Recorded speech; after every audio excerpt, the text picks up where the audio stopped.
இந்தியாவில் முதன்முறையாக தேசிய அளவிலான குதிரையேற்ற லீக் போட்டி கோவையில் துவக்கம். ஷோ ஜம்பிங் லீக் எனப்படும் குதிரையேற்ற போட்டி வெளிநாடுகளில் பிரபலமான போட்டியாகும். தற்போது இந்தியாவில் முதல் முறையாக இந்த குதிரையேற்ற போட்டி கோவையில் நடைபெறுகிறது.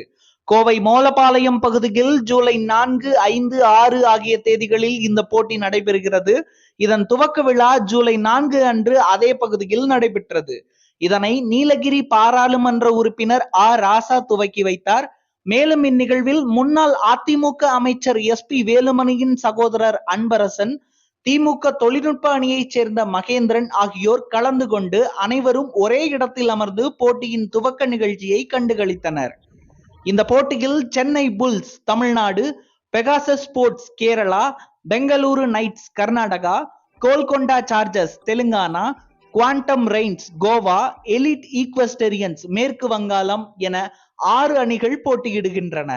செய்தியாளர்களுக்கு பேட்டியளித்த நீலகிரி பாராளுமன்ற உறுப்பினர் ராசா கூறுகையில், குதிரையேற்றம் ஷோ ஜம்பிங் இன்றைக்கு காட்டப்பட்டது என்பது ஆயிரக்கணக்கான இங்கே கூடியிருக்கிற மக்களை சிறிது நேரம் பாஸ்போர்ட் இல்லாமல், விசா இல்லாமல் வெளிநாட்டிலே கொண்டு போய் 1 மணி நேரம் உட்கார்ந்து வைத்ததை போல ஒரு உணர்வை ஏற்படுத்தியிருக்கிறது.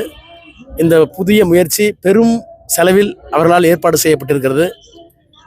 அடுத்தடுத்த ஆண்டுகளில் இந்த போட்டி இன்னும் இந்த பகுதியிலே தீவிரமடைந்து நிறைய பொருளாதார உதவியோடு கூடிய ஒரு பெரிய நிகழ்வாக, தமிழகத்திற்கு பெருமை சேர்க்கக்கூடிய நிகழ்வாக, கொங்கு மண்டலத்திலே இன்னும் அதிக சிறப்பு தரக்கூடிய ஒரு நிகழ்வாக நடைபெறும் என்று நாங்கள் நம்புகிறோம்.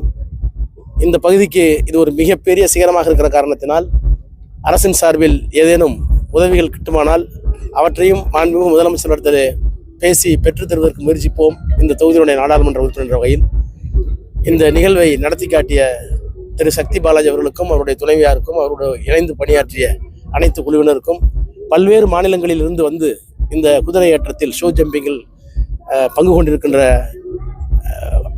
அனைவருக்கும் எங்களுடைய வாழ்த்துக்களை இந்த நேரத்தில் தெரிவித்துக் கொள்கிறோம்.